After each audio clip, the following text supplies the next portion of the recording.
Mister विजय सक्सेना को अपनी बहन के साथ बलात्कार करते हुए देखा है। ये रहा मिस्टर विजय सक्सेना का इकरारनामा।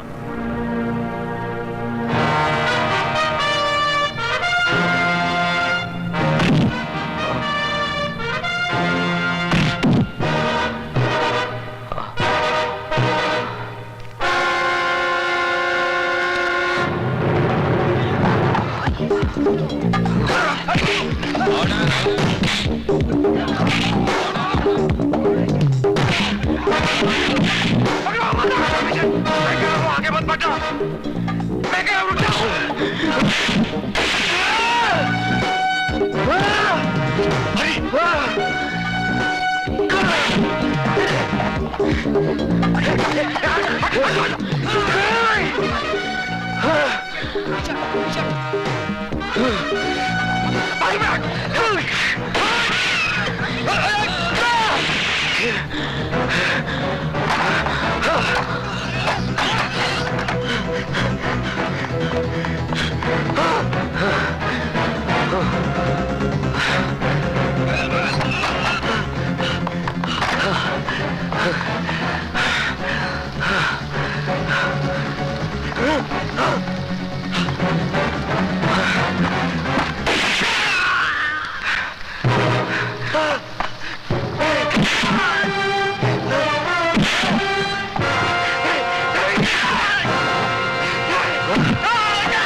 मुझे माफ कर दो, मुझे माफ कर दो विजय।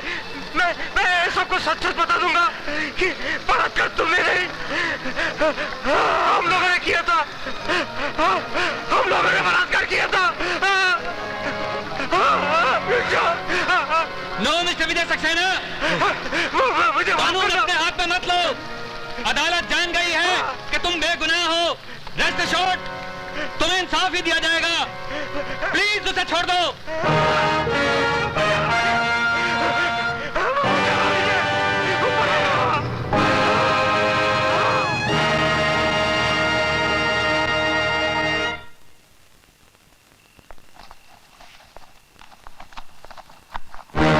अरे कौन हो तुम? वहीं खड़े रहो जज साहब, आगे मत बढ़ना। क्या चाहते हो? हालांकि इंस्पेक्टर अरविंद फड़के ने कल सबके सामने मरहूम स्वीटी सक्सेना के बलात्कार के जुर्म का इकबाल किया था, लेकिन अदालत हालातों को मद्देनजर रखते हुए इस नतीजे पर पहुंची है कि इकबाल जुर्म इंस्पेक्टर अरविंद फड़के ने मौत के डर की वजह से किया था।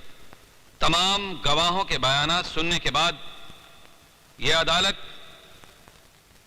इस नतीजे पर पहुंची है कि विजय सक्सेना ने अपनी बहन का बलात्कार किया है। इसलिए मुल्जिम को मुजरिम करार देते हुए विजय सक्सेना को यह अदालत 7 साल कैद की सजा सुनाती है।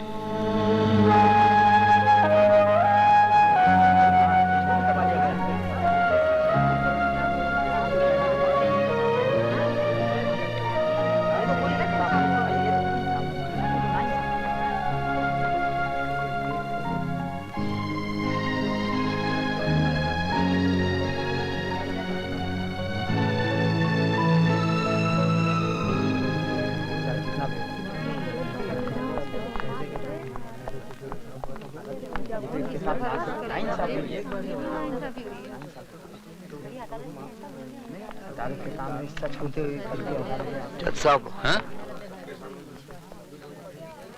इंसानों का मुकद्दर तो आसमान पे बैठा भगवान लिखता है, लेकिन आपने मेरा मुकद्दर लिखा है, वो भी जुर्म की स्याही से। आपने फैसला नहीं सुनाया जज साहब, बल्कि मेरे माथे पे ऐसी एक मोहर लगा दी है कि अब कोई भी बहन अपने भाई पे विश्वास नहीं करेगी।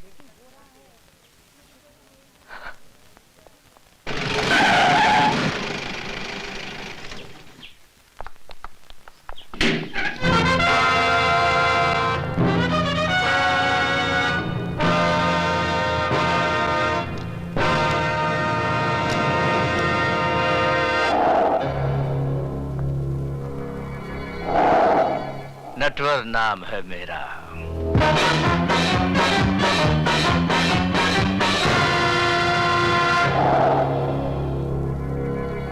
मेरे बाहर आते ही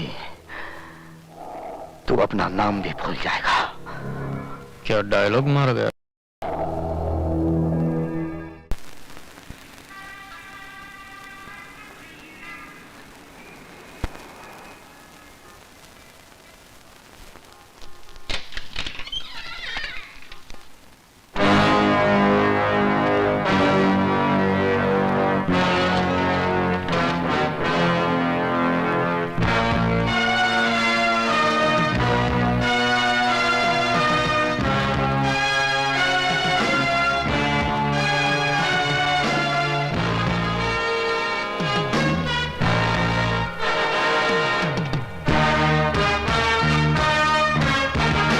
प्रोफेसर साहब,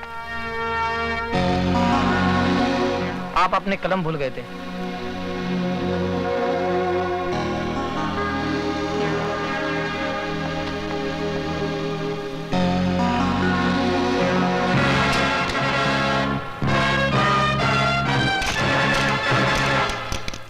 लिखो, माननीय महोदय जी, हमें आपकी भेजी हुई एनसीसी की यूनिफॉर्म मिली। लड़कों की यूनिफॉर्म तो ठीक है, लेकिन लड़कियों की यूनिफॉर्म तो इतनी तंग है, इतनी कड़क है कि संदूक खोलते ही गोली अपने आप चल पड़ती है। आपका शुभ चिंतक राजवंश कोठारी। टाइप करके दस्तखत करवाने के लिए अभी आती हूँ। हाँ, अब तो इस उम्र में सिर्फ दस्तखत ही कर पाता हूँ। जल्दी आना।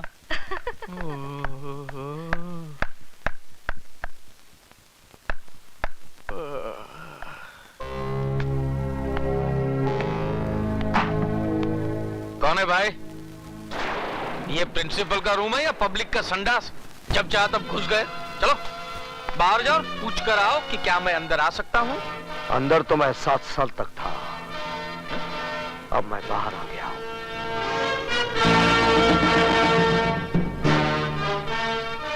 विजय सक्सेना, तुम? हाँ। कभी आए? हैं? बैठो ना, बैठो ना। हाँ?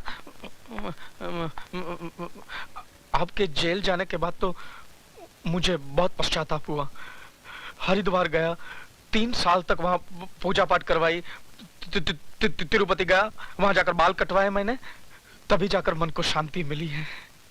लेकिन मेरे मन को शांति नहीं मिली है।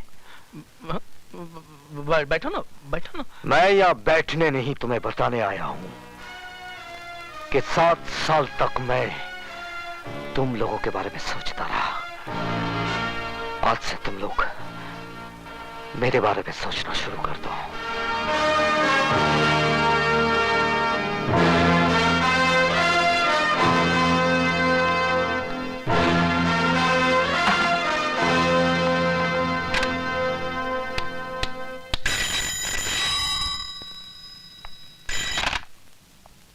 नटवर नाम है मेरा। फौरन बदल डालिए, वरना वो आपका नाम क्या, गांव पता सब कुछ बदल डालेगा। क्या बकवास कर रहे हो कोठारी? होश में तो। वो आदमी कैसे होश में रह सकता है जिसने अभी अभी मौत की शक्ल देखी हो? मौत? कैसी मौत? विजय सक्सेना जेल से छूट गया है। विजय सक्सेना? क्या हुआ? साहब, हम अपने गांव मेरठ जाना चाहते हैं। क्यों? हमारी माँ की तबीयत बहुत खराब है। लेकिन तुम्हारी माँ तो पिछले बरस मर गई थी। फिर जिंदा हो गई है, और अगर हम नहीं पहुंचे तो फिर मर जाएगी। क्या उल्टा सीधा बक रहे हो? नहीं, विजय सक्सेना के आने से सब उल्टा सीधा हो गया है। हम तो जा रहे हैं।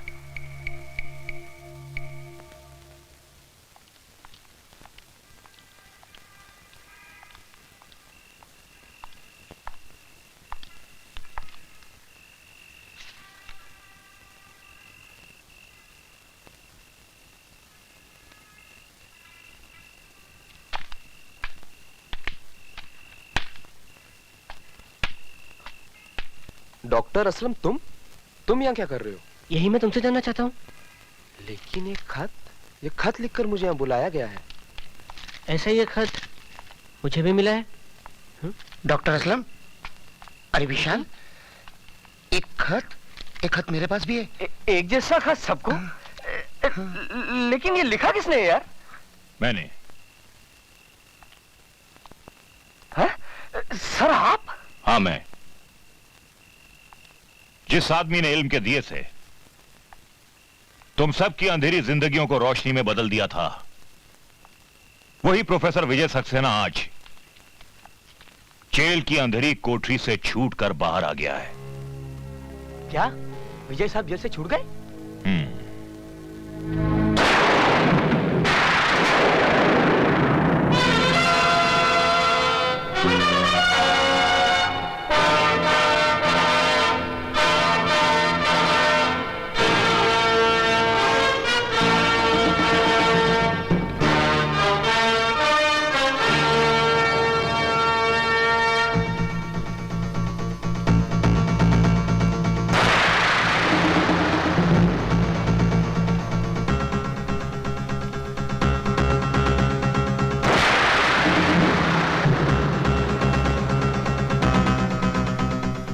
सुबह से भूखी प्यासी बैठी हूँ कि तुम्हें राखी बांधूं और तुम बस बस बस, तेरा भाषण शुरू होता है ना तो रुकता ही नहीं। बच्चों का एग्जाम सर पर है, पढ़ाऊंगा नहीं तो चलेगा कैसे?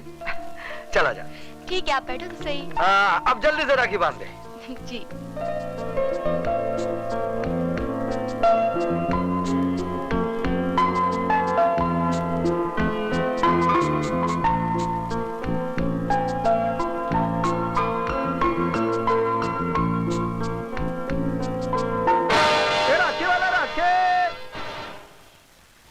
राखी वाला राखे।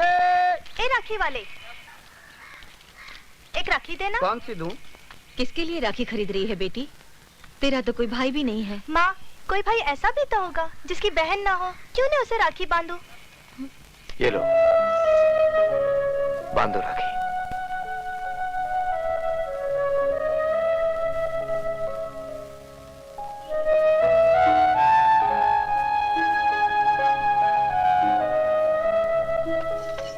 किसको राखी बांधने जा रही हूँ बेटी, जिसे राखी का मतलब तक नहीं मालूम? पर ये कौन है माँ?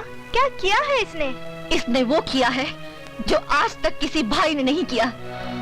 बहन की इज्जत बचाने के बजाय उसकी इज्जत लूट ली। बेशर्म, अभी तक जिंदा है। नाक वाला होता तो कब का रेल की पटरी पे अपनी जान दे देता। चल अंदर।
हेलो नहीं, अब हिलो, क्योंकि तूफान सलाखों की कैद से आजाद हो गया है।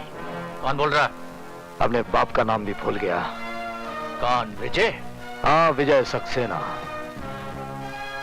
अपने बीवी बच्चों को जी भर कर प्यार कर ले, क्योंकि बहुत जल्द तेरी बीवी बेवा और तेरे बच्चे यतीम हो जाएंगे।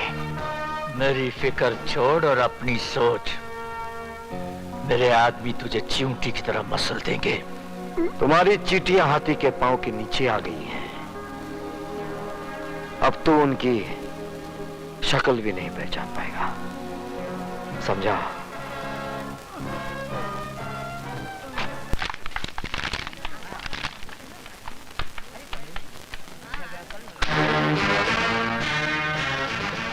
सदानंद, तुम लोगों ने मेरी बहन को ऐसी मौत मारा है कि उसे कफन तक नसीब नहीं हुआ, लेकिन मैं कफन दूंगा।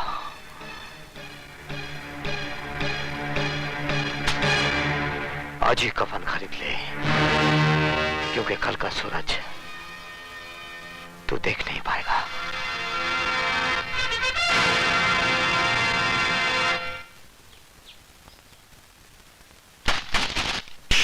हमको कमीशन खिलाता है, हमको? हम इसकी तरह कमीशन खिलाए कि कमिश्नर नहीं बनाऊं? हमारा नाम है धनिकलाल धुरंधर। उठाओ अपनी अम्मा की दुकान, नहीं तो क्या कहते हैं? एरोप्लेन। हाँ, लटकाए के हवाई जहाज बना दूंगा, समझ गया का? समझ गया। चलो अभी जाओ यहाँ से, फुटो। नटवर लाल जी पधार रहे हैं।